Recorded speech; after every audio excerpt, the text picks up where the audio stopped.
putting this slide in here is because I don't want there to be any surprises when you see a significant jump in any of the required local contribution, just so you know that it will definitely at least be a starting point of $127,000 more than where we assessed you last year. Does that make sense to everybody?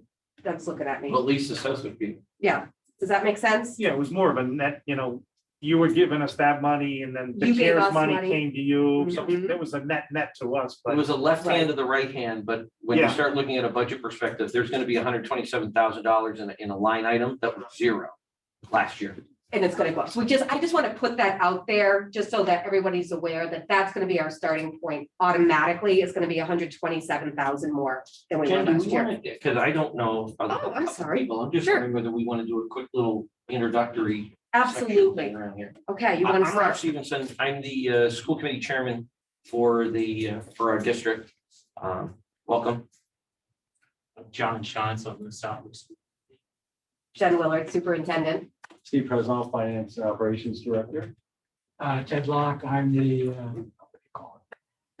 Colin Brown. yeah. And On the finance. school committee, And finance, and I'm on right? the finance committee. Basically our Senate pro tempore, so he's all set. I'm Alita Di Maria, Finance Committee. For Southwick? Yes. Hi, welcome. Yes. you can. Steve Delagestina, Selectman, Colin. Doug Mogul, Selectman, Town of Southwick. Carl Steiner, Town Administrator, Southwick. Art Adams, Granville Finance Committee. Lee Fleur, Granville Finance Committee. Ted Sussman, Granville Select Board. Art Pennell, Southwick Finance. And Mr. Didi's coming over. Joe Didi, pain in the ass. Sorry, I. No, didn't that's get fine. that. It's just some people I didn't know. That's great. So there's a bunch of people that didn't know. who I was. Right, and it's great because we do have some changes in our school committee, so it's a great opportunity. We all have Paul Connolly, Finance Committee, in the back row. Paul, there's a spot here if you want to come to the table. But you're more than welcome to Stay stay. out of range. Okay. Thank you very much for the invitation. Is there something that goes on at this meeting that I didn't know about? We'll never know. Okay. And who's right behind? Pat Story. Okay, thank you. That's Finance Committee. Yeah, Oh, he's on okay. point. Great. Okay, so I just want to let everybody know about that. The second thing I wanted you to be aware of, as you've seen a lot in the news, that we've received some grants, the ESER grants.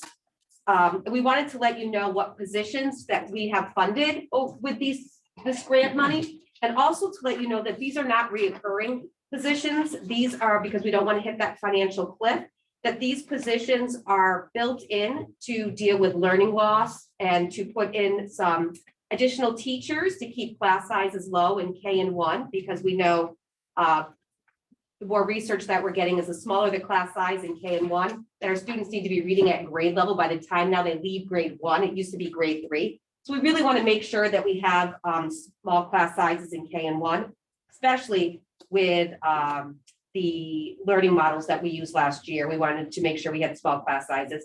We also put 2 interventionists at Powder Mill School. You'll see that they were carried in the ESER 2 budget for FY22 and FY23. And in FY24, they will be covered under the ESER 3 grant. We do have an additional nurse for this school year, and we do have a 504 coordinator for the next 3 years in the ESER funded positions. Now, Jen, that 504 position would be one that we're going to be continuing, but we're able to offset the cost of that labor cost right now with these are 3 funds. Right? Exactly, yes. Now, Jen, that's is that like ADA 504? Is that more than just a educational thing, but a person who's assessing the buildings and the grounds? No. ADA, because we deal with section 504, and that's a whole other. No, if we run into a hole, Jenny's here to help us out, but it's basically a position that they're in charge of assessing and coordinating and taking in charge of all of the 504 programs of any of the children in the school district. It was an issue that we were running into year over year, where it wasn't as organized as we wanted it to be. We had an opportunity this year to bring on board somebody that was really hungry to do the position. We had the opportunity to do it, and we were able to secure her. So we moved forward. Dealing with any disabilities that students might have, be it Okay. temporary or permanent. So like an ombudsman. Not learning disabilities, but other physical disabilities that they would encounter. Right, coordinating we the view plan- the 504 as Yes. an ADA related. Right. Yeah. Yes. In schools, we have a lot more of accommodations for students than we do for adults. Our HR department really handles the ADA accommodations and any 504s that are needed for the adults and the staff. This is mainly and only for the students. And I knew we had some new members, so I just wanted to share with you the foundation enrollment. So you'll see two types of enrollment, and they can get kind of tricky. So there's what we call actual enrollment, and those are the number of children that actually attend our school district. But then there's the foundation enrollment, and the foundation enrollment is what the federal government uses to work on their Chapter 70 budget. This includes all of the children from Southwick and Tallinn and Granville who attend our schools. It's also going to include children who get are tuitioned in from that we tuition into other districts, our school choice students who go to surrounding communities. And when they talk about the foundation enrollment, the numbers are going to look different than our actual enrollments.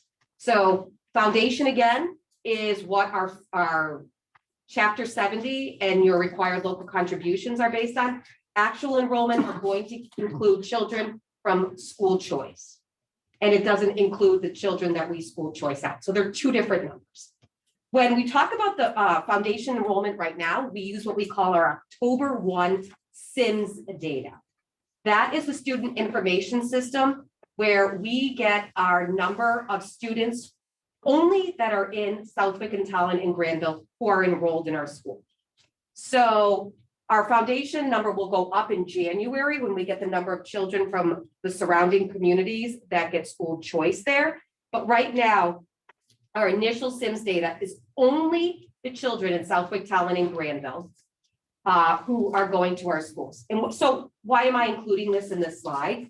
Because I want to show you that our SIMS data in October of 2020 was 1,253 students.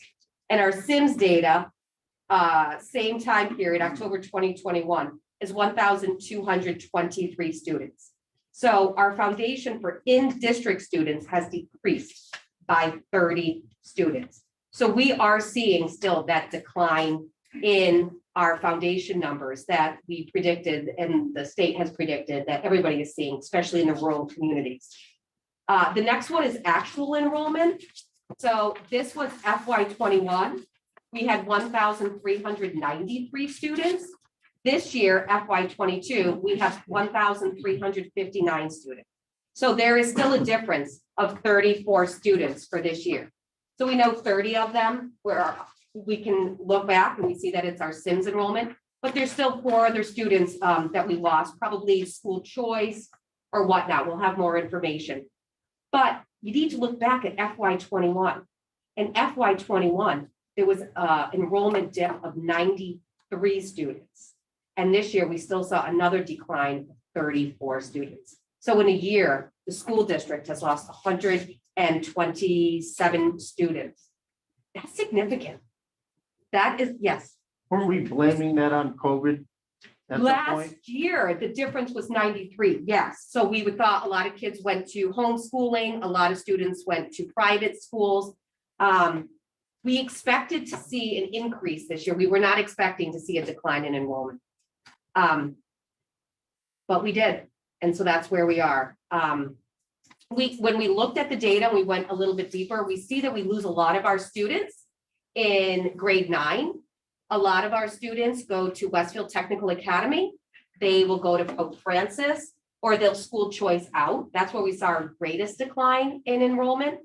But you have to look also at our graduating seniors are about 100 or 110 a class, and our incoming kindergarten are between 80 and 85. So we're not, when we have graduating classes going out, we're having kindergarten classes coming in that are much smaller. So we're seeing a decline there as well. So we did look at the data to see exactly where these dips were. Is there something that we could address? And honestly, it's ninth grade and it's the students leaving and the students coming in. There's just that big gap. And we also did not use as many school choice seats in kindergarten this year. I don't know if you remember, but we were being really cautious. The state was telling us we don't really know how many students we're going to be getting in kindergarten and first grade because of COVID. So we were super cautious with school choice. We ended up opening up 5 seats of school choice in kindergarten and they were filled. But we usually open up about 10 seats in kindergarten. So hopefully next year we can be able to predict better, knowing that we don't have this big question mark of how many students that we're going to be coming back to school. So we'll be able to open up those school choice seats again in first grade and in kindergarten next year.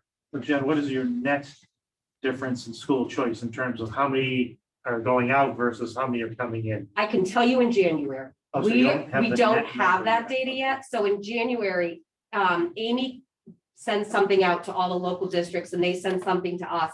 And it's in the Sims data, but they don't have it actually figured out yet to give to us. But they do eventually have it figured out because it's included in our foundation.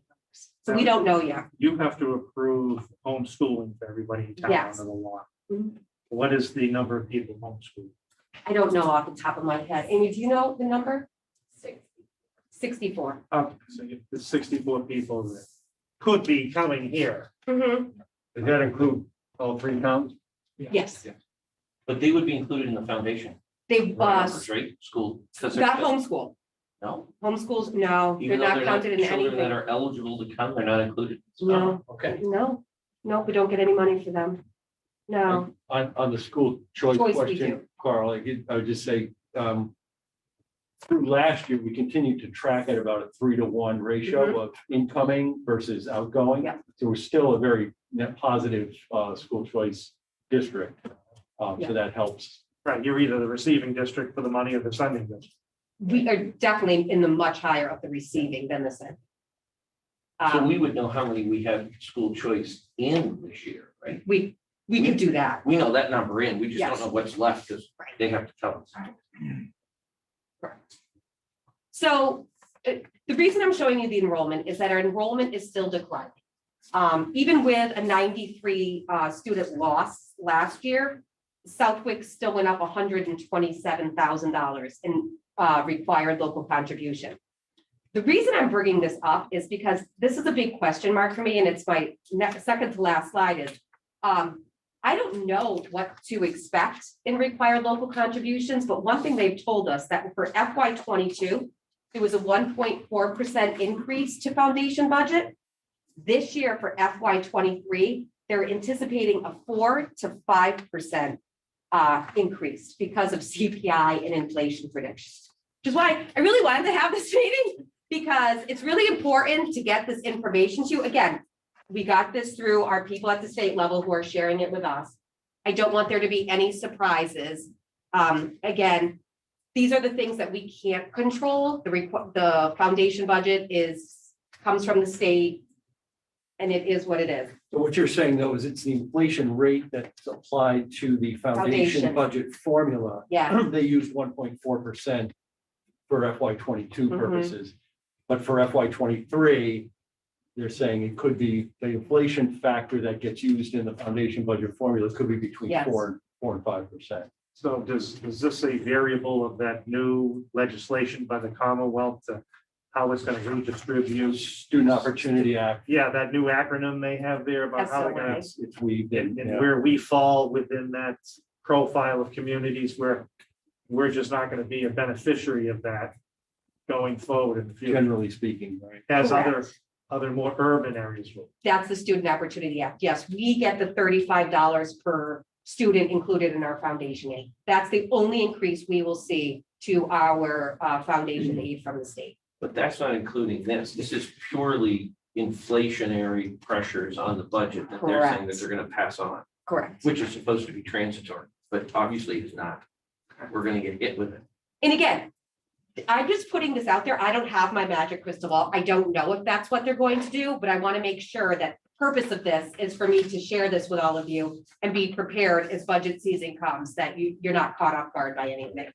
Right, but you should have a better, I mean, you're not gonna have your budget hearing before our boards jointly till March. Right. So in about 3 months, you should have a better idea. January. We'll know by the end of January. January when the Right. governor releases his budget. Right. You know, it'll contain Desi's chapter 70 Right. Right. projections. Predictions. And that's what we base our budget on. So you have, I mean, he's not gonna do that till the MMA conference like he usually does. So we're looking at probably still 2 months then. Yeah. It'll be, because the MMA is about the third week in January. That's what I was telling Chairman Stevenson you're not gonna yesterday. see that It's the till third around week in January January. It comes out every year. Cherry sheet. The cherry Yep. sheet, yes, Yeah. yes. Yeah, it's the third week in So January. that's about 2 months. So, but once that comes through, they'll know, we won't have our budget set and established, but they'll know what the chapter 70 funds are. They'll know what the minimum contribution is going to be. Mhm. So that way it's, you don't have to wait till our budget's complete. You'll know what those numbers are Right, gonna but be. generally his number is only a starting number because then the House's version yeah. and the Senate version can change it Yeah. significantly, and I anticipate them doing that during this election. The problem has always been with timing of those other versions of the budget, and that they're generally not available to us, and particularly the last 2 years haven't been available until the process has to be completed. The school Right. committee has an obligation under the regional agreement to pass a budget, get it onto the town. So that date comes and goes before the House has even come out with the Ways and Means version, and obviously long before the Senate. So you have the declining enrollment, which generally would bode well for, mitigate increases to required local contribution. But you've got this inflationary pressure, which, how that all meshes with the chapter 70, the foundation budget formula remains to be seen. Correct. And how that's going to impact the three communities. And then for the last piece that I share every year that I just like to remind people of is this full harmless that our district is in. So if you look at the FY22 foundation aid, the cherry sheet was $4,884,692 based on what the state should be giving us for chapter 70. The actual chapter 70 aid was $9,886,188, which means that our hold harmless that we're getting in additional money from the state is actually more than what our foundation aid is expected to be. Yes. Since my first year here, I say it every year, I'm not hearing that they're taking away hold harmless, but I just feel I need to remind people that we do receive $5 million extra from the state every year for our school districts. Which is why we do try to keep it a very conservative budget that we do bring to the towns, because we are aware of this money. And we do try to operate within the minimal local contributions and our chapter 70 aid. But that's what I have for you. Isn't that the importance of getting money through that regional approach? Because that's why there wouldn't be an incentive to regionalize if there wasn't more money given to regions for certain aspects of their budgets, including the transportation. Transportation part, is huge. Which I know will be coming. It's something we should be discussing that. Transportation is very, is a big benefit to being a regional school district. This results from the fact that the state has made a pledge to districts across the Commonwealth saying, we're never going to reduce your chapter 70 aid. And I don't think they ever could have anticipated the continued enrollment decline, particularly in rural regions, where you have declining enrollment, which would normally reduce the amount of aid that, and you can see the aid that they're obligated under the funding formula is it's only half of what they're giving us.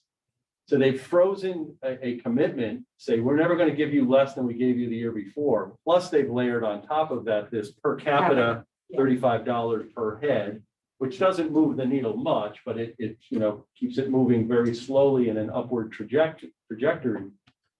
And the other thing they did over time was the district, the communities in the district were not at target share. They weren't, and they've been there. You guys are there now, but they had been ratcheting the 3 towns up a little bit extra every year to get you up to target share. And now all 3 towns are at target share. So your required local contribution is higher than it has been. But the state aid can't fall in response to that. So we get this extra money from the Commonwealth that up to this point, there's been no movement to start to chip away at that. Right. Now, how does your transportation expenses, which are now a line item versus a stamp, how do they run versus what the inflow is? I mean, that used to show up on that other sheet we got. Yeah, so we have to still submit our annual expenses on our end of year financial report with the state. And then they use that data, our data, along with all the other regional districts data to then divvy up whatever that pot of money is for reimbursing regionals for transportation costs. So what's been happening, the trend with this has been that the state has been funding it at higher levels than ever before. I think for FY22, they're predicting like in the 90. Never been that high. Over 90%. Right, it was in the 70s. When I got here, it was in the 50s. Right. 10 years ago, and it's been slowly increasing every year. That was their promise to us for Yeah. regionalized, Right. building a transportation system Yes. to all the communities. Yes. To transport the kids to the Yes. school.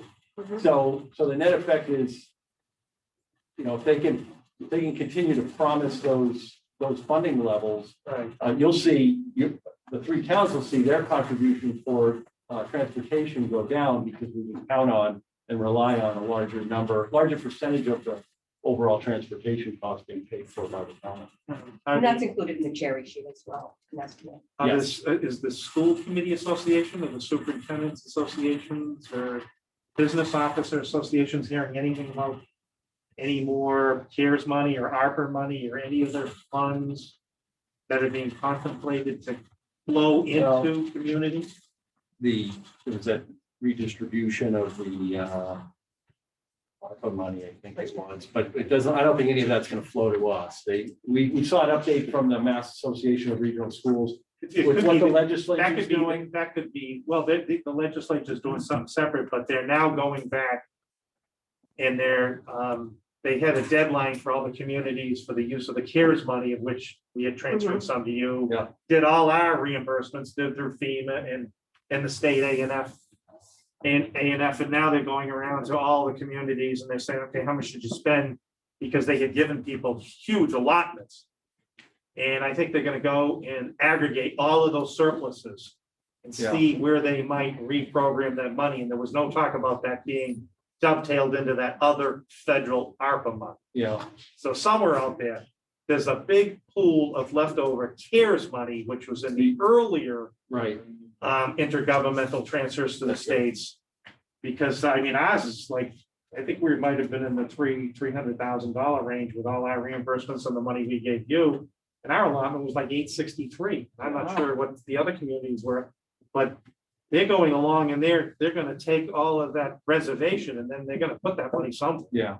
What we're seeing relative to education, what we're seeing from the associations we're involved with is that for education, it's probably going to go to the less affluent communities.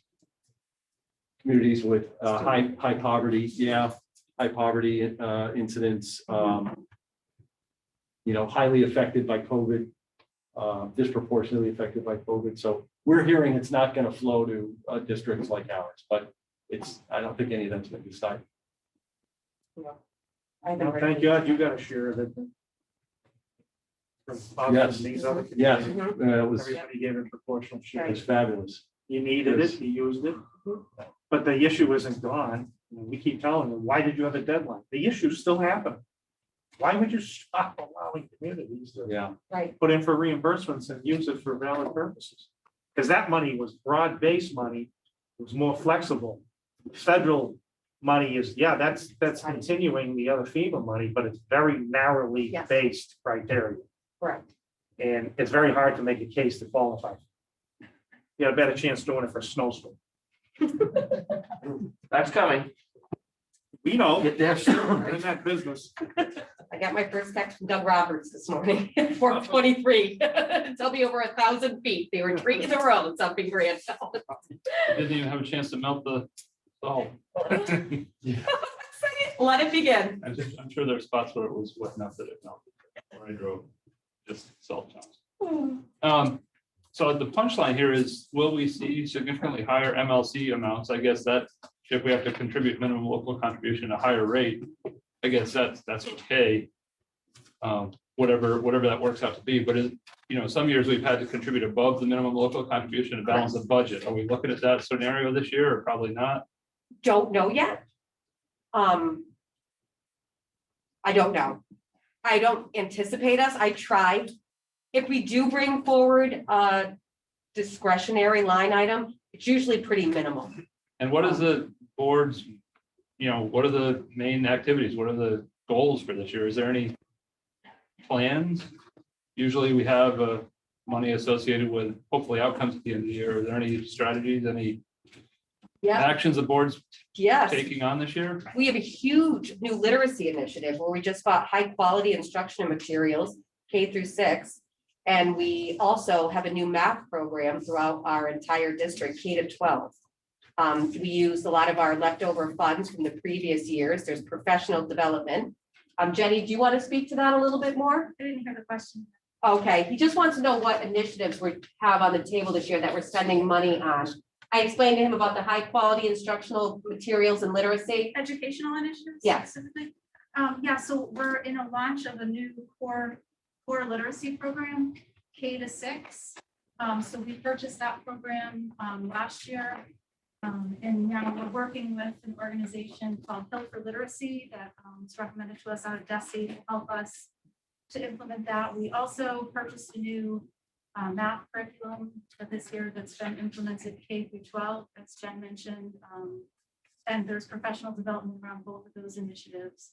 We're also putting a lot of, we're continuing to work on our trauma-informed best practices and bringing in social emotional supports for students who may have been affected negatively by all of this disruptions caused by the pandemic. Trying to think what else. I can add, Jenny, continuation of our one-to-one initiative, Correct, yeah. putting more And I was in devices. classrooms that got ramped this up. morning and Yes. the computer is out and kids are working together. It was nice to see them in use. Because I was worried after we were done with remote learning, all that investment would not be used. They're widely in use. And so the teachers are still working with instructional coaches to figure out how to best use that now that we're back in person. That's the big stuff that we have going on right now.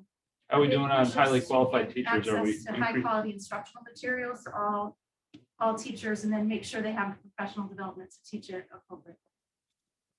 We're working with we have a network of teachers and administrators that's working with a network out of the Massachusetts Department of Elementary and Secondary Education to prepare for bringing in new science curriculum. So we're just in the explore and investigate phase of that, but that will be coming down the pipe as well.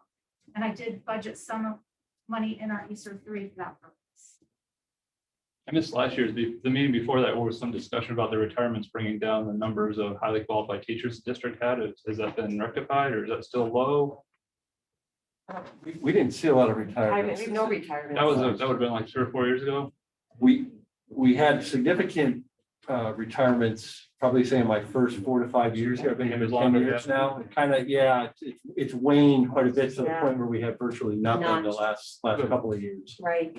And I would say, I can't think of any teachers that aren't licensed that are teaching what they're teaching. All of our teachers are highly qualified. Good. Yeah, we don't apply for any waivers. So, The capital plan, what's your capital plan looking like? In terms of, you had something last year, not everything went through, so you. TBD, so Talking the about- things that we put in abeyance at for FY21 were reintroduced for FY22, so they were approved by the 3 communities. Going forward, some of the ESER funds are being used for some capital improvements. So there's some things that were on our capital improvement list that we're not gonna probably have to come, assuming that we get the final approval from DESI. We won't have to come back to the. So you got one-time needs and you'll use it as one-time Yes. non-recurring money. Yes. Although the funny thing with ESSER is, remember, we looked at that last year. And it was in the state budget, Senate version, House version, that you could use those funds to Right. give to us. So everybody adopted that with the best intentions based upon Yes. absolutely Yes. something that was permissible. Yeah. At that time, and then all of a sudden, was it after the conference committee in the assigned budget? Was that an administrative action by the education department? No, Or was I that think a final conference? I think it was a committee? final conference committee thing, because I think the Senate, the House left it out, the Senate- governor had it in, the Yeah. House left it out, the Senate put it in, Right, and that we were being told So that we we thought would we be were back good to in. go. We thought we were good to go, and then when the final thing came out in July, I think it was late July. Right. It was gone. well, that's because some towns weren't having town meetings till September, October for their annual budgets, which is Yeah. unheard of. Yeah, so I think, like, one of the large capital projects is, we still have some legacy HVAC equipment at Woodland School in the newest wing at Woodland that MSBA did not want to provide us with any Touch it. funding for because it was too new, it didn't meet Yeah, their there's standard there's a nice term, legacy. legacy. How So about just old? good chunk of the ESER funds. Yeah. We can use that because it improves air quality, improves, Right, which is fine. mitigates disease And that's spread. money you're not gonna have to have from the memory. Correct. And we'll put that in our budget presentation for what we're using. This is just a quick overview of what we're No, using the that's- Easter funds for. But we'll, in the budget presentation, we'll go much more into detail, so you'll see what we're offsetting with the Easter funds for capital. You wanna, Yeah, I mean, the other thing that we sort of touched on that we were going to look at, that we talked about in finance was looking at sort of a long-term or mid to long-term improvement with some of the sort of sporting grounds that we've got, the baseball fields and some desperate need of repair. Obviously, when we redid the track, we had to take down the grandstand. I mean, I know that Boss has sort of got money set aside for bleachers. And it might be not the worst time right now to get somebody sort of brought in, take a look at what we need, what would that cost? What kind of plan could we do to do that? Where, I mean, one of the things that we talked about that we ran into an issue this year, we're sort of, is there an opportunity that we could get portable lighting?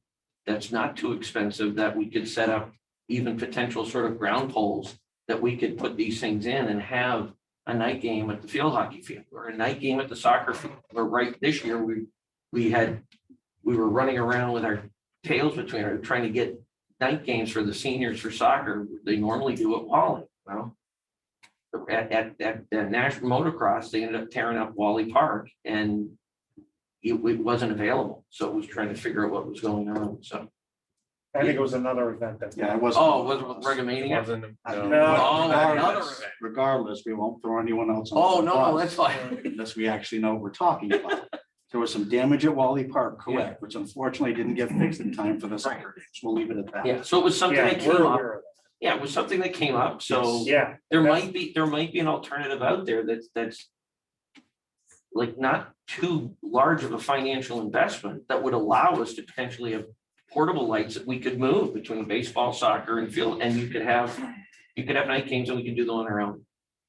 Is it possible to connect that issue you're talking about now with fields and sports and activities like that? Is that possible to relate that to a health issue like legacy HVAC systems? That's a health issue. Is health and exercise important to mental and physical well-being? Or is that too far to stretch? for Easter funds, are you talking about? Well, if you're talking about health issues, is exercise I and don't- physical activity part of health? I think what's, Is, but. we're directing some funds to some outside, to increase utilization of outside spaces during the school day by phys ed classes and other classes who are just getting them outside more frequently helps with better quality air. But to do something that's directed at the interscholastic athletic program, the after school, the co-curricular or extracurricular stuff, I think would be a stretch under the regs, but I do too. it's certainly look at it.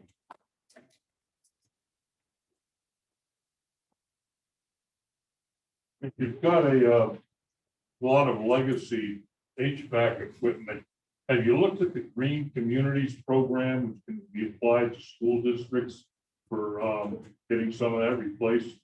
We're heavily engaged right now with our, I don't know, do I call you guys the parent district or the hosting district? Partner. Partner. The landlord. The landlord. Landlords. We're engaged in that process right now, really, because the town of Southwick is engaged in that. Well, that's just illegal. Oh, no, I got. They own it. You know, we've submitted 4 of the 5 criteria, but there's a certain criteria with the energy savings threshold of meeting the 20%. Yeah. And that still has to be something that's taken care of. All the other votes and all the other items, I think our organization and yours have done it. But the other thing you have to realize here is the district is a separate government, so it doesn't mean, you know, the question is whether or not when they go after those kinds of funds, whether or not they would have to do that through the town or they have to, or whether they could do it as a standalone.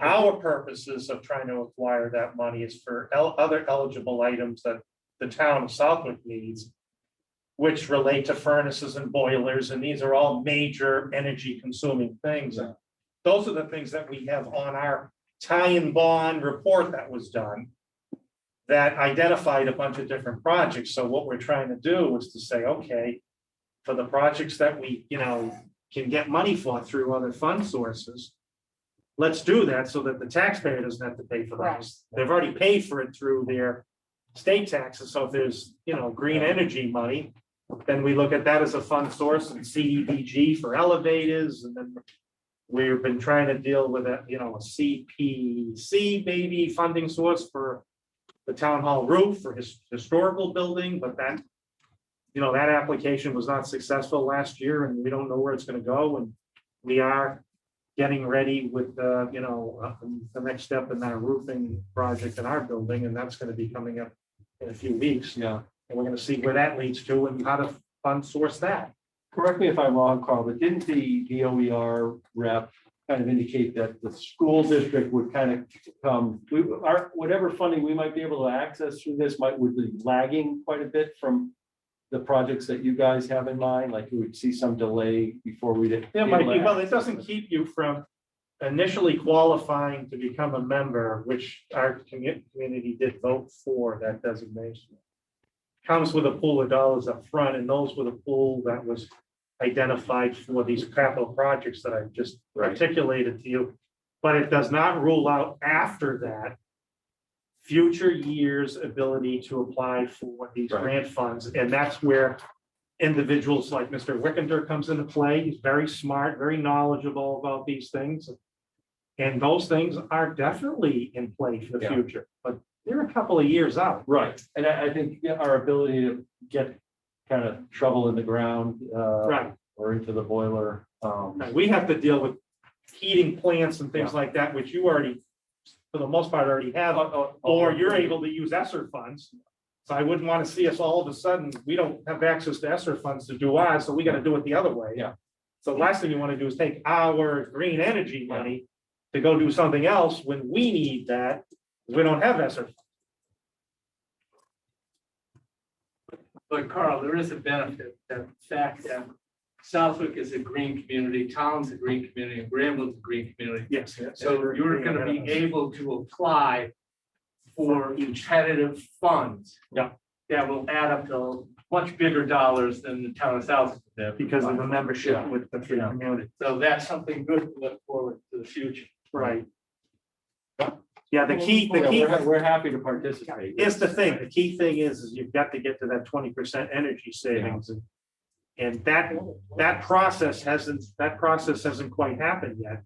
And we might find out because, you know, we may be able to save some percentage, but it may not be 20. So we have to make sure we go through that process because people have already done a lot of energy saving measures. Correct. On the school district side, the low We've been hanging, doing a lot of fruit's all been picked. Right. There's not that much Just did a there. whole. I can tell you this, you know, and this goes back to when Arthur was on the select, board, when Siemens Corporation came in and did an investment grade audit of our municipal buildings. And when they were done identifying everything, and because the schools were going through their project, and they said, look, we can't get to the amount of money where it makes sense for us to do an energy savings project in your town. You've already handled a lot with the low hanging fruit, with all your local projects like the Erics and the John Westcott's did. And now it's just a matter of trying to find even more. And the only way you got to do that is you got to go through the audit process. And that's where, the electric companies, vendors have to go through and help us do that. And we're just not, we're not finished with that process. Right. And that's something that the DOR is trying to deal with, because the electric company is not in a rush to come out here and do that exercise. So we're trying to get some other companies to do it. And they haven't been in a rush either. There's just so many projects that can be done now in communities, especially a lot of money is going in HVAC, cleaning HVAC systems and all that. So, and that's what I'm concerned about. I'm concerned about what the cost of bids are going to. Well, capacity among contractors, number Yep. one. Yeah, good And contract. we Right. had we had a report that one of the Train Corporation HVAC, Yep. huge manufacturer, contractor. And they had done a survey around what are school districts nationwide spending their Easter money on, and over half of the districts had some type of HVAC improvement project. Over half of the districts in the country trying to do major HVAC upgrades to their systems in, fairly large buildings. You just worry about the capacity for these. Well, they places your to get it supply done. logistics, whatever those contractors who are gonna do it, they Yep. can't get the stuff. Get the parts. We sat through a meeting, it's a 16-week Yeah. time delay. Yeah. Just for HVAC stuff. That's why on our roofing HVAC project, we may do the roof first during the summer and the HVAC next fall going into the winter, when we don't need to have the machines run. Yeah. 16 weeks is generous right now. It's more than that. Yeah. And if, like you said, if half the school districts, forget every other business or any other Right. construction Right. project, just half the school districts in the country, they're already at more like 25 weeks now. So figure if you do a project, you're out a year and a half Mhm. for material, and then your contractors are just gonna be flat out to do that work. Yeah. Yeah, that's So why. there's definitely some challenges. And it's everywhere, and you never know where it's gonna be. I mean, you guys know you suffered with your devices, Computers, remember right? that? And where the rest of the supply chain woes are gonna come from, that's gonna trip up a lot of these types of projects. It's gonna be problematic, and it's unfortunate, especially around the green community and some of the other energy conservation projects, where towns and districts that did the right thing will now pay.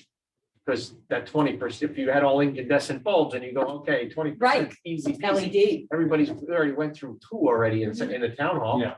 And you guys probably did too. You probably went to the fluorescent and Fluorescent. now LED. For LED. So to get 20%, it's big. You start doing boilers and very expensive boilers and stuff. Or just leave Legacy lights on boilers all the out time and there, then. so. Yeah, right, just to go the wrong way so you can go the right way. Yeah, unfortunately, they'll catch you. But yeah, Yeah, no, that's gonna affect our bidding schedule too. but the student, going back to this budget, to me, it's still concerning that, again, you're right on the whole harmless part is becoming such a significant part of the budget itself. And a Exactly. rough math is like 9% decrease in enrollment in 2 years. Right. It's hard to judge now with COVID, what 23, 24 looks like, right? Yeah. But still very, very. It isn't like we concerning. can save the money. No, we have to Because you have, spend it. because That's that was the spend one it. thing that I learned when I started on the finance board was, okay, well, great, then why do we need to, well, no, you have to spend it all. Because if you don't spend it all, then That's So there's a spending. requirement called net school spending, which says we have to spend every nickel of the required local contribution. So whatever we get from the three Mhm. towns, that's required. The discretionary, if there was a Yeah. discretionary assessment, we wouldn't have to, but all the required local contributions plus all of the chapter 70 money. Mhm. And it can only be takes spent on qualified, right. qualifying educational things. Right. So you're forced to spend at those levels. We think we're spending it judiciously and it's being spent wisely, and it's needed, but it's not like you even have an option to kind of sidestep that.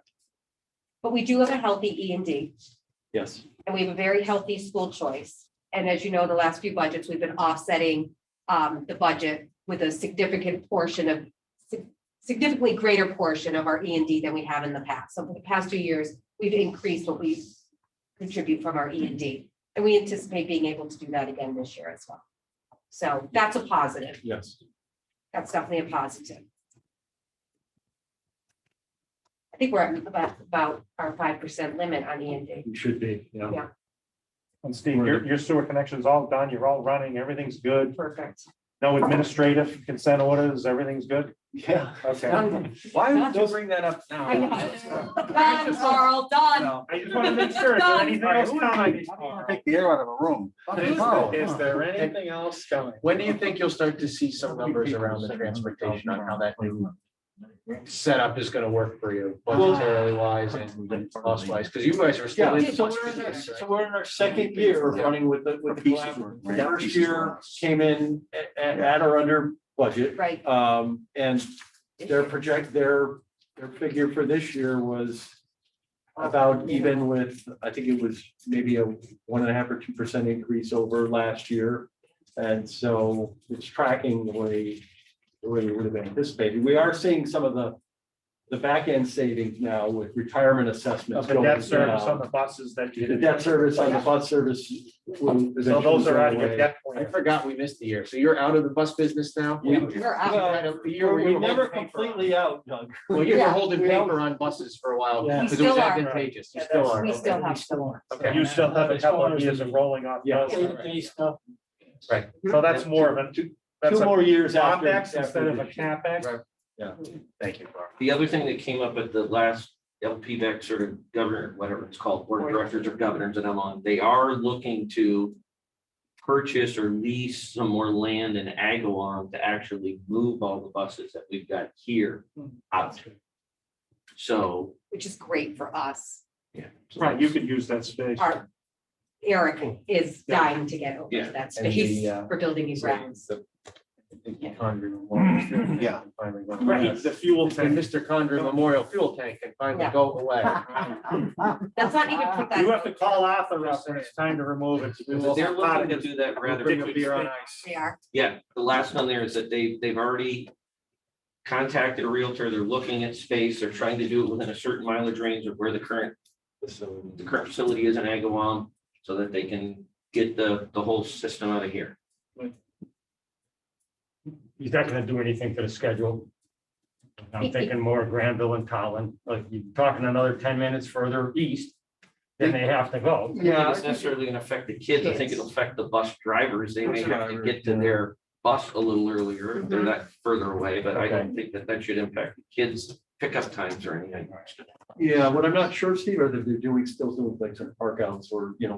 remote. They're still doing a So couple. you're still seeing buses there. I'd imagine they'd continue to do that, for that distance, because Right. they'd be adding even more, another More time, 10 or more 15 fuel. minutes. Yeah. So we had to have some park outs.